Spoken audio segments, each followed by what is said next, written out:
Digital roses, mass media. People can be harmed. It gets real.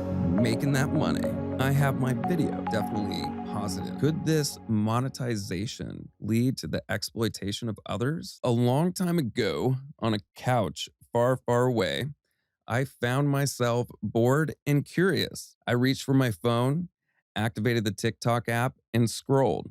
Risky? I know. I came upon a live stream, and what did I observe? Digital roses, cotton candy, bubblegum, and universes being gifted by men to women. My initial reaction, bros, this isn't going where you think it is. But nevertheless, I found it fascinating and decided to record my screen to perform an ethnography of sorts or detailed observation of this environment. This led me to a topic I have not discussed in some time: parasocial relationships. So tonight, we discuss the evolution of the parasocial relationship to a 1.5 and observe these interactions and discuss the implications of it. The traditional parasocial relationships are described as a one-sided, non-reciprocal interaction between a viewer and a media figure, where the viewer feels a sense of intimacy and connection despite the lack of real reciprocal interaction. That is according to Horton D. and Wohl R. in 1956. This foundational study focused on mass media, media figures, and the viewer's emotional investment with them. For example, have you ever watched an interview and said, "I can relate to that," or "so did I"? These bonds are often strengthened by self-disclosure, as one can identify with the other individual. And these actions, they are significant because it is not a single interaction. It has the potential to affect millions, if not billions, and in turn, potential future interactions as well. It gets real. Think of a dangerous meme acted out by an idolized individual. People can be harmed and have been harmed by such things occurring. For example, smoking was once popularized in the media. It gets really real. These relationships really become incorporated into our identity. For example, thinking of my primary influences, musicians and artists of extreme expression, satirical humor, Jon Stewart, George Carlin, Matt Stone, and Trey Parker. Observant writers, for example, Thoreau. What are yours? But things have changed with the advent of social media and live streaming. The potential for future interaction exists. You can real-time chat with the entertainer. You can gift and have your interactions prioritized over others. How? Making that money. Furthermore, Discord and other platforms provide a means to develop a community. These are now coined as 1.5-sided parasocial relationships. Unlike the traditional one-way, with no potential, there exists one now. This is a significant shift. If I choose, I can interact with an individual of my choice at any time I want and have it acknowledged. Another important shift. This increases the emotional engagement and at least mimics a two-way emotional investment. Now, taking this concept and applying it in real life, I have my video. Let's see what we got. You see how they have these stars? You can purchase these stars and gift them to this individual, for example. Ballet, tap. It's interesting. Usually these conversations that we are having with individuals, what are you? What do you do? These are conversations brought upon with an expectation. Now, this is a very interesting thing that TikTok employed. They created a game of this. So here, individuals will provide virtual gifts, points, if you will, that cost money. And those who are viewing can vote in that way to get the individual they want to win. It's a very interesting gamification of the interaction. It's a good way to keep people engaged. By Logan. So cute, you. I love the backhanded compliments. Low key, they're funny. Y'all be working for those. What is Are you going to a party? You know, these are very intimate, and that is a part of that relationship that this platform has created, is it blurs that line of intimacy between two individuals. She fell asleep after the gym, which is why she didn't get on. Okay, I will. Happy New Year, Jonathan. I hope you.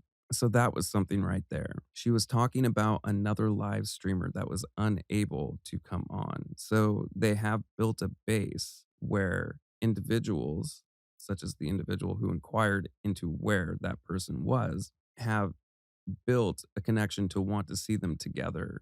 And that ability to incorporate another person into it, it's very interesting because you are now watching other people interact in this digital social environment. And not only is it engaging, but it's entertaining. It's so interesting that people who are most likely seeking this type of interaction want this in real life interaction, but instead they go to observing it.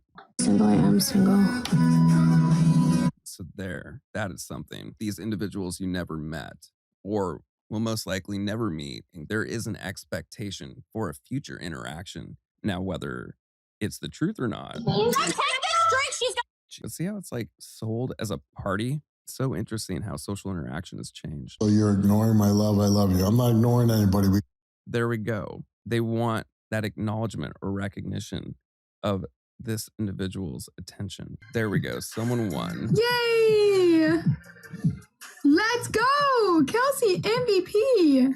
So that is something right there. Like when it comes to watching video games on Twitch, you know how popular it is. One thing that happens, the person playing, if they make an accomplishment in that game, the viewer will in turn share in that experience, you know, that sense of satisfaction. And here, TikTok has set it up so that you can partake in their enjoyment. Drink tea because it Can you see my messages? Isn't that interesting? They are wanting to make sure that they are acknowledged by this person because they find value in it to go for a top gifter badge. So the more you give, the more you will be appreciated from this individual and recognized in the community as well that you hold this position within this social circle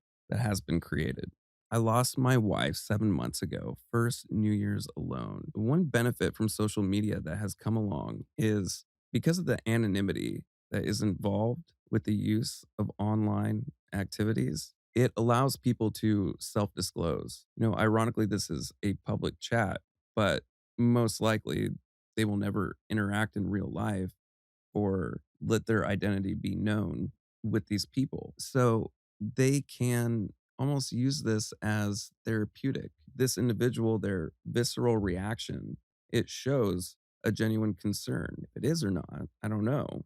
But if they are seeking support, they have found it, no matter if it's real or not. And it does open up an avenue for a community of sorts, hopefully supportive. Oh, I'm sorry to hear that, Bill. The implications of all this, there are definitely positives to such a type of platform. For example, it provides individuals with social anxiety an avenue to interact with others from a place of comfort. Also, those who may be suffering from physical disabilities, an avenue for social interaction and community development.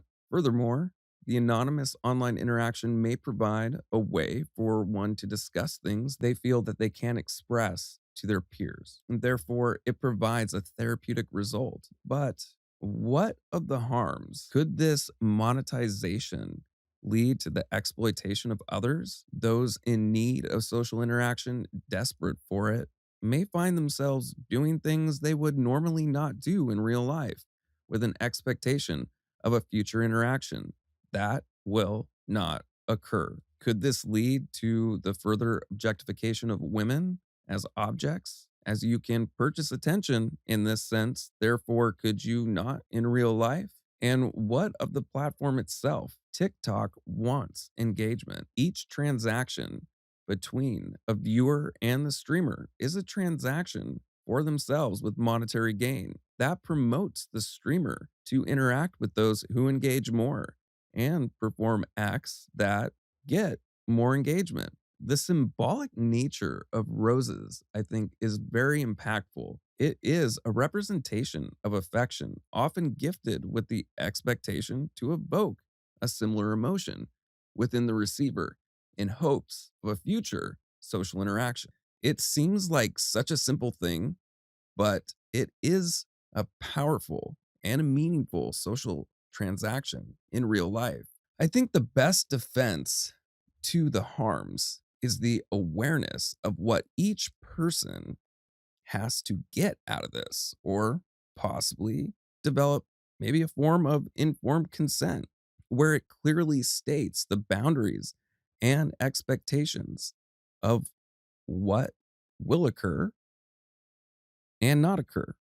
How this would exactly be incorporated, I'm not sure, but I am sure that something will change. We have certain social protocols that are in society that we engage in and don't engage in, what we see as proper and what is not. And that is in real life, but it will eventually be incorporated into digital life.